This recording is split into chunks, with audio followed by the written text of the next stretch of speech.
আসসালামু আলাইকুম।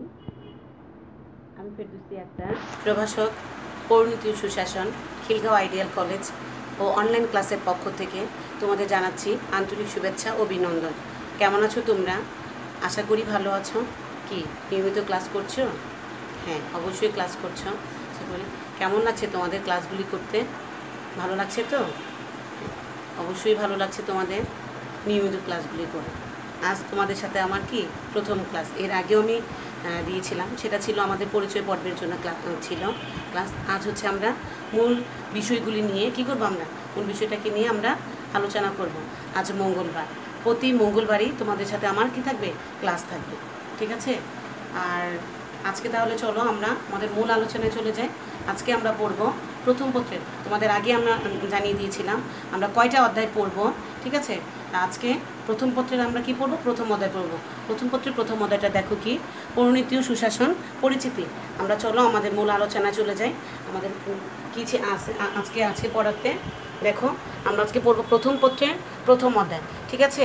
প্রথম পত্রের প্রথম অধ্যায়ের নামই হচ্ছে পরিণতি ও সুশাসন পরিচিতি। আমাদের অধ্যায়টার নাম হচ্ছে পরিণতি ও সুশাসন পরিচিতি। দেখো তাহলে পরিণতির সংজ্ঞা বা কাকে বলে যখনই আসবে, পরিণতি কাকে বলে তখন কি লিখবা। দেখো পরিণতি যখন আসবে বা সংজ্ঞা আসবে তখন লিখবা কি, পরিণতির ইংরেজি প্রতিশব্দ যার উৎপত্তি হয়েছে ল্যাটিন শব্দ সিভিক্স ও সিভিটাক্স থেকে, যা সিভিক্স অর্থ নাগরিক ও সিভিটাক্স অর্থ হচ্ছে নগর রাষ্ট্র। আবার দেখো পরিণতির ইংরেজি প্রতিশব্দ হচ্ছে যার উৎপত্তি হয়েছে ল্যাটিন শব্দ সিভিক্স ও সিভিটাক্স থেকে, যা থেকে সিভিক্স অর্থ হচ্ছে নাগরিক। আবার দেখো সিভিক্স শব্দের অর্থ হচ্ছে নাগরিক এবং সিভিক্স শব্দের অর্থ হচ্ছে নগর রাষ্ট্র। ঠিক আছে? নগর রাষ্ট্র মূলত কি, নগর ও নগরবাসী সম্পর্কিত রীতিনীতি ও আচার আচরণ নিয়ে জ্ঞানের যে শাখা গড়ে উঠেছে তাই পরিণতি। মূলত কি, নগর ও নগরবাসী, নগর এবং নগরে যে বসবাস করে নগরবাসী সম্পর্কিত রীতিনীতি ও আচার আচরণ নিয়ে জ্ঞানের যে শাখা গড়ে উঠেছে তাই কি পরিণতি। সংস্কৃত ভাষায় কি বলে দেখো, নগরকে পুর বা পুরী এবং নগরে বসবাসকারীদের পুরবাসী বলা হয়। সংস্কৃত ভাষায় কী বলা হয়, নগরকে পুর বা পুরী বলা হয় এবং নগরে বসবাসকারীদের পুরবাসী বলা হয়। তাহলে দেখো পরিণতি সম্পর্কে বিভিন্ন রাষ্ট্রবিজ্ঞানীগণ বিভিন্নভাবে এটাকে কি সংজ্ঞায়িত করেছেন। তাহলে বিশিষ্ট রাষ্ট্রবিজ্ঞানী E.M. হোয়াইট বলেছেন, পরিণতি হচ্ছে নাগরিকের মূল্যবান সেই শাখা যা নাগরিকের অতীত, বর্তমান, ভবিষ্যৎ এবং স্থানীয়, জাতীয়, আন্তর্জাতিক ও মানবতার সাথে জড়িত সকল বিষয় নিয়ে পর্যালোচনা করে। তাহলে আমরা কি জানতে পারলাম, পরিণতির সাথে পরিণতি হচ্ছে কি নাগরিকের মূল্যবান সেই শাখা যা নাগরিকের অতীত, বর্তমান, ভবিষ্যৎ এবং স্থানীয়, জাতীয়, আন্তর্জাতিক ও মানবতার সাথে জড়িত সকল বিষয় নিয়ে পর্যালোচনা করে। মূলত তাহলে কি হচ্ছে, বোঝাচ্ছে এই সংখ্যাটুকুতে, মূলত নাগরিকতার সাথে জড়িত সকল বিষয় নিয়ে যে শাস্ত্র আলোচনা করে তাই কি হচ্ছে পরিণতি। তাহলে আমরা বললাম কি, পরিণতি কাকে বলে যখনই আসবে যে পরিণতির সংজ্ঞা দাও বা পরিণতি কাকে বলে, তখন আমরা এতটুকুই লিখবো। ঠিক আছে? তারপরে দেখো আমরা পড়বো কি, নেক্সট দেখো পরিণতি। তারপর দেখো আমরা কি পড়বো, পরিণতি ও সুশাসনের পরিধি ও বিষয়বস্তু। পরিণতি ও সুশাসনের পরিধি ও বিষয়বস্তু পড়বো। পরিণতি ও সুশাসনের পরিধি ও বিষয়বস্তু ব্যাপক ও বিস্তৃত। পরিণতির পরিধি ও বিষয়বস্তু কেবল সামাজিক ও রাজনৈতিক ক্ষেত্রেই সীমাবদ্ধ নয়, বরং নাগরিকের জীবন ও কার্যবলী যতদূর পর্যন্ত বিস্তৃত, পরিণতি ও সুশাসনের পরিধি ততদূর পর্যন্তই কি প্রসারিত। নিচে পরিণতির পরিধির সম্পর্কে আলোচনা করা হলো। দেখো পরিণতি পরিধি দেখো, নাগরিকতা ও সমাজ জীবন মৌলিক প্রতিষ্ঠান সম্পর্কিত, নাগরিকতার অতীত, বর্তমান ও ভবিষ্যৎ সম্পর্কে আলোচনা করে। রাজনৈতিক প্রতিষ্ঠানসমূহের আলোচনা। তাহলে দেখো আমরা কি পড়বো এখন, নাগরিকতা ও সমাজ জীবন। ঠিক আছে? নাগরিকতা এবং সমাজ জীবন পরিণতির গুরুত্বপূর্ণ বিষয়বস্তু। নাগরিক হিসেবে ব্যক্তির পদমর্যাদাই হচ্ছে নাগরিকতা। পরিণতি ও সুশাসন হচ্ছে নাগরিকতা বিষয়ক বিজ্ঞান। নাগরিকতার সাথে জড়িত সকল বিষয় নিয়ে পরিণতি আলোচনা করে। আবার একজন ব্যক্তি কেবল রাষ্ট্রের সদস্যই নয়, বরং একই সাথে সে বিভিন্ন সাংস্কৃতিক, অর্থনৈতিক এবং সামাজিক প্রতিষ্ঠানেরও কি সদস্য হতে পারে।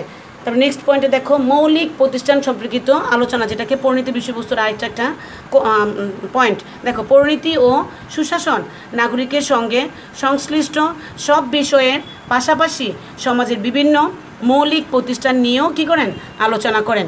কী করেন নাগরিক পরিণত হচ্ছে কি নাগরিকের সঙ্গে যে সংশ্লিষ্ট সকল বিষয়ের পাশাপাশি তাদের যে মৌলিক প্রতিষ্ঠান নিয়েও কী করেন আলোচনা করেন। কেননা সমাজের মৌলিক প্রতিষ্ঠানগুলোর উপর ভিত্তি করেই রাষ্ট্র কী হয় বিকশিত হয়। সমাজের সবচেয়ে আদি প্রতিষ্ঠান হচ্ছে পরিবার। সমাজ, সামাজিক পরিবর্তন, সামাজিক মূল্যবোধ, রাষ্ট্রের কার্যাবলী ইত্যাদি বিষয়ে আলোচনা ও পরিধির অন্তর্ভুক্ত। সুতরাং পরিবার থেকে শুরু করে সমাজ, রাষ্ট্র প্রভৃতি মৌলিক প্রতিষ্ঠান এর পরিধির মধ্যে কী করেন পড়েন। নেক্সট পয়েন্টেতে যাও। দেখো নাগরিকতার অতীত, বর্তমান ও ভবিষ্যৎ সম্পর্কে আলোচনা। কিভাবে নাগরিকতার ধারণা উদয় হয়েছিল, কিভাবে এই ধারণাটি যুগে যুগে বিবর্তিত হয়েছে, কিভাবে রাষ্ট্রের ধারণা ও কার্যাবলী ও নাগরিকের অধিকার ও কর্তব্যের ধারণা যুগে যুগে বিকশিত ও পরিবর্তিত হয়েছে এবং ভবিষ্যতেও বা নাগরিকতা ও রাষ্ট্রের ধারণা, ধরন ও কার্যাবলী কেমন হতে পারে তা নিয়ে পরিণতি কী করেন আলোচনা করেন। তাহলে কী করেন কীভাবে উদয় হয়েছিল, কিভাবে হবে এবং ভবিষ্যতে কী ধারণা ও কার্যাবলী কেমন হতে পারে তা নিয়ে কী করেন পরিণতি আলোচনা করেন। রাজনৈতিক প্রতিষ্ঠানসমূহের আলোচনা। রাষ্ট্রের সংজ্ঞা, প্রকৃতি ও উৎপত্তির ইতিহাস, রাষ্ট্রের উপাদান, সংবিধানের প্রকৃতি, শ্রেণীবিভাগ, সরকারের বিভিন্ন অঙ্গ,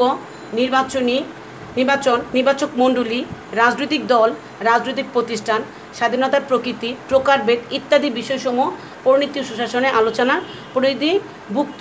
তাহলে দেখো আমরা কী পড়লাম, পরিধি পড়লাম। পরিধি কী বলেন নাগরিকতা ও সমাজ জীবনকে নিয়ে আলোচনা করেন, মৌলিক প্রতিষ্ঠান সম্পর্কিত নিয়ে আলোচনা করেন, নাগরিকদের অতীত, বর্তমান ও ভবিষ্যৎ সম্পর্কে নিয়ে আলোচনা করেন, রাজনৈতিক প্রতিষ্ঠানসমূহেরও কী করেন আলোচনা করে থাকেন। তাহলে আমরা কী পড়লাম পরিণতি কাকে বলে, পরিধির সমূহ পড়লাম। তারপর আমরা এখন নেক্সটে যাব কি পরিণতি পাঠের প্রয়োজনীয়তা। কেন পরিণতি পাঠ করা কেন আমাদের প্রয়োজন, কেন সেটাকে আমাকে পাঠ করতে হবে, এটার উপকারিতাগুলি দেখব।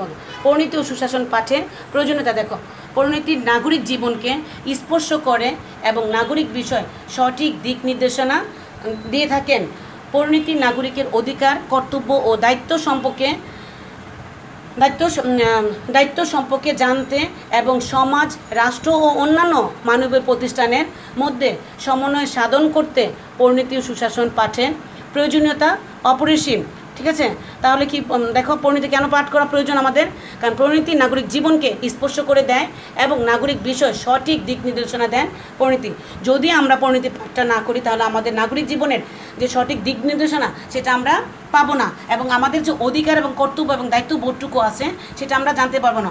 কোনটা আমাদের অধিকার, কোনটা আমাদের কর্তব্য, কোনটা আমাদের দায়িত্ব, সেই সম্পর্কে সম্পূর্ণ জ্ঞান আমরা পরিণতি পাঠ করার মাধ্যমে আমরা জানতে পারবো। তাহলে দেখো সুনাগরিক হওয়ার শিক্ষাদান। বর্তমান বিশ্বের সর্বত্রই গণতন্ত্র সবচেয়ে পছন্দনীয় সরকার ব্যবস্থা, আর গণতান্ত্রিক শাসন ব্যবস্থার সাফল্য অনেকাংশে নির্ভর করে নাগরিকদের কর্মকাণ্ডের উপর। নাগরিকদের সুনাগরিকতা অর্জনের তিনটি অপরিহার্য গুণই হচ্ছে আত্মসংযম, বুদ্ধি ও বিবেকবোধ। পরিণতি ও সুশাসন পাঠ নাগরিককে এই তিনটি গুণ লাভ করতে সহায়তা করে। কী কী দেখো ভালো করে খেয়াল করো তোমরা। আত্মসংযম, বুদ্ধি ও বিবেকবোধ, এই তিনটা পরিণতি কী করেন এই তিনটি গুণ লাভ করতে সহায়তা করেন। একজন নাগরিকের মধ্যে এই গুণাবলীর পরিপূর্ণ সমন্বয় ঘটলেই কেবল সে দেশ ও জাতি সম্পর্কে সচেতনতা অর্জন করতে সক্ষম হবেন। যার মধ্যে আত্মসংযম থাকবে, বুদ্ধি ও বিবেকবোধ থাকবে, সেই সুনাগরিকতা অর্জন করতে কী করবেন লাভ করতে পারবেন। তারপরে দেখো নেক্সট পয়েন্টটাতে দেখো নাগরিক দৃষ্টিভঙ্গি উদার করেন।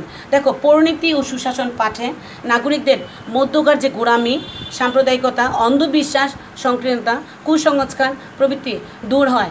অর্থাৎ পরিণতি ও সুশাসন পাঠে নাগরিক দৃষ্টিভঙ্গি উদার হয়। তাহলে নাগরিক দৃষ্টিভঙ্গির যে গোড়ামিটা নাগরিকদের মধ্যে রয়ে গিয়েছে সেই গোড়ামিটা দূর করা হয় একমাত্র পরিণতি ও সুশাসন পাঠের মাধ্যমে। ঠিক আছে, নেক্সট পয়েন্টটা দেখো গুরুত্বপূর্ণ প্রতিষ্ঠান সম্পর্কে জ্ঞান দান করা।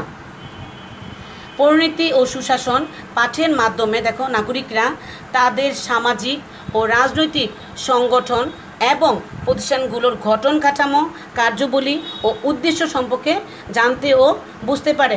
গুরুত্বপূর্ণ প্রতিষ্ঠান সম্পর্কে জ্ঞান দান করা।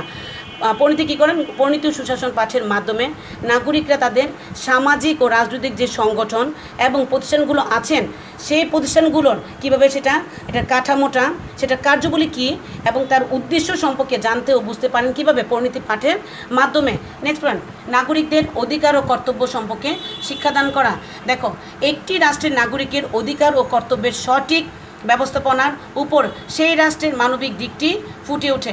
কারণ তোমার কতটুকু অধিকার, কতটুকু কর্তব্য ব্যবস্থাপনা, সেই রাষ্ট্রের মানবিক দিকটি কী করেন? ফুটে ওঠেন। পরিণতি ও সুশাসন পাঠের মাধ্যমে নাগরিকরা তাদের রাজনৈতিক অধিকার ও কর্তব্য সম্পর্কে জ্ঞান লাভ করতে পারেন। যখন তুমি পরিণতি সুশাসন পাঠ করবা তখন একজন নাগরিক তার রাজনৈতিক যে অধিকারগুলো আছে, যে কর্তব্যগুলো আছে, সেটা সম্পর্কে কী করবেন? সম্পূর্ণ জ্ঞান লাভ করতে পারবেন। নেক্সট পয়েন্টে দেখো, সুযোগ্য নেতৃত্ব গঠনে শিক্ষাদান করা। সুযোগ্য নেতৃত্ব গঠনে শিক্ষাদান করা একটি দেশকে সুশৃঙ্খলভাবে পরিচালনার জন্য, দেখো ভালো করে খেয়াল করো, একটি দেশকে সুশৃঙ্খলভাবে পরিচালনার জন্য যোগ্য নেতৃত্বের প্রয়োজন। ঠিক আছে? জাতিকে সঠিক নেতৃত্ব দিতে হলে নেতার অবশ্যই পরিণতি ও সুশাসন বিষয়ে যথাযথ ধারণা থাকতে হবে। কারণ তোমার মধ্যে যদি যে নেতৃত্ব দিবে সেই নেতার মধ্যে যদি নিজেই সঠিক জ্ঞান অর্জন করতে না পারে, তাহলে সে জাতিকে কী দিবে? আর ঠিক সেভাবে পরিণতি ও সুশাসন যথাযথভাবে ধারণা থাকতে হবে। কারণ সেই জ্ঞানটা পরিণতি ও সুশাসন দিয়ে থাকেন। নেতৃত্ব কী, কীভাবে নেতৃত্ব লাভ করা যায়, এর আবশ্যকীয় গুণাবলী কি কি, এটি অর্জন এবং এটা কীভাবে সমস্যা ও সমাধানের উপায়, সব কিছু নিয়ে পরিণতি কী করেন? ও সুশাসন এটা আলোচনা করে থাকেন। তুমি একজন নেতা হবা, একটা দেশকে পরিচালনা করবা, একটা প্রতিষ্ঠান পরিচালনা করবা, তাহলে তোমার মধ্যে কি কি গুণ থাকা প্রয়োজন, কীভাবে নেতৃত্বটা তুমি দিবা, কীভাবে সেটা লাভ করা যায়, এর সমস্ত কিছুই সমস্যা এবং সমাধান, সমস্ত কিছুগুলি কীভাবে তুমি লাভ করতে পারবা এবং শিখতে পারবা, সেটা হচ্ছে পরিণতি ও সুশাসন পাঠের মাধ্যমে। নেক্সট দেখো, জাতি গঠনে সহায়ক ভূমিকা পালন করেন। জাতি গঠনে সহায়ক ভূমিকা পালন করেন। তাহলে দেখো, পরিণতি ও সুশাসন নাগরিকদের বিভিন্ন দেশের স্বাধীনতা আলোচনার সাথে পরিচিত করেন। পরিণতি ও সুশাসন নাগরিকদের বিভিন্ন দেশের স্বাধীনতা আন্দোলনের সাথে কী করেন? পরিচিত করেন। এভাবে জাতীয় চেতনা জাগ্রত করার মাধ্যমে নাগরিকদের দেশপ্রেমে উদ্বুদ্ধ করেন।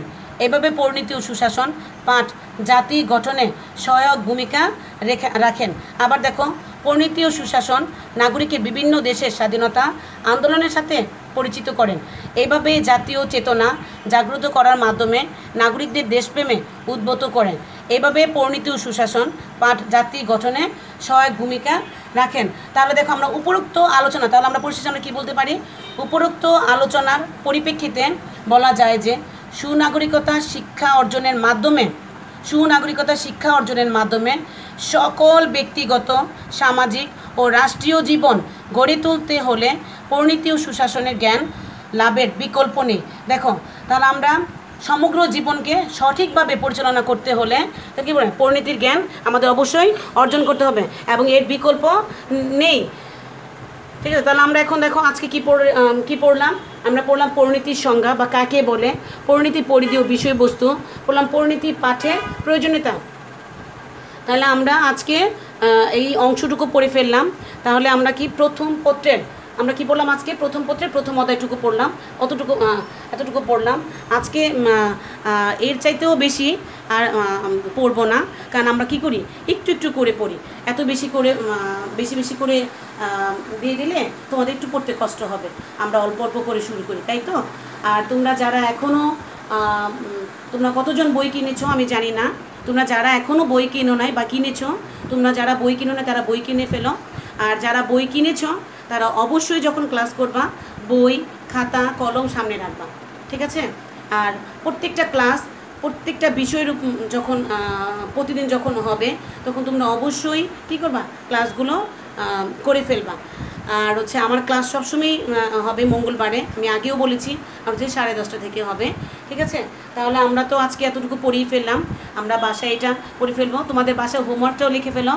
আমি আবারও তোমাদের বলছি পড়াগুলো কমপ্লিট করবা। আজকে যে যতটুকু অংশটুকু পড়ানো হলো এটাই তোমাদের বাসায় হোমওয়ার্ক, যে পরিণতি কাকে বলে তোমরা এখান থেকে নিজে থেকে তোমরা কি করবা, 10টা 20টা কী করবা জ্ঞানমূলক বের করে ফেলবা। তোমরা এখান থেকে 10টা জ্ঞানমূলক তোমরা বের করে ফেলো, ঠিক আছে। আর আজকে অতটুকুই থাক পড়া। তোমরা একটু ভালো করে পড়াশোনা করো, তোমাদের সুস্বাস্থ্য কামনা করে তোমরা ভালো থাকো, এবং এই দোয়াটুকু করেই আমি আজকে আমার ক্লাস শেষ করছি, ঠিক আছে। আল্লাহ হাফেজ, আসসালামু আলাইকুম, ভালো থেকো।